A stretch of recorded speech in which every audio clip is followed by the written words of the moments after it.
সম্মানিত দর্শক এবং শ্রোতাবৃন্দ, আমি যশোরী আপনাদের সকলকে জানাই আসসালামু আলাইকুম ওয়া রাহমাতুল্লাহ।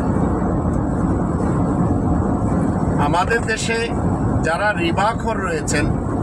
যারা অবৈধ পন্থায় টাকা পয়সা ইনকাম করে চলেছেন, সরকারি চাকরি করে হোক কিংবা প্রাইভেট চাকরি করে হোক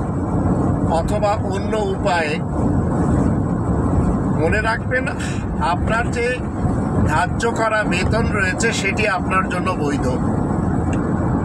এর বাহিরে আপনি যদি অন্য কোনোভাবে টাকা পয়সা অর্জন করেন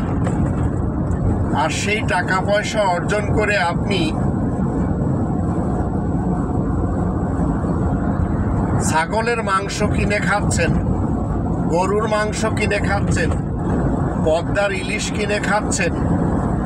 তো আপনার এই অবৈধ পন্থায় উপার্জন করা টাকার বিনিময়ে আপনি এই যে হালাল জিনিসগুলি ঘরে এনে খাচ্ছেন, মনে রাখবেন আপনি প্রকৃতপক্ষে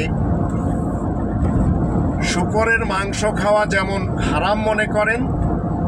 কুকুরের মাংস খাওয়া যেমন হারাম মনে করেন, ঠিক একই কায়দায় হারাম পন্থায়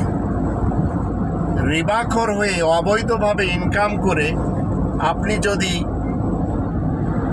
এই ধরনের হালাল মাংস কিনে খান, এগুলি সবই আপনার জন্য হারাম। এটি হচ্ছে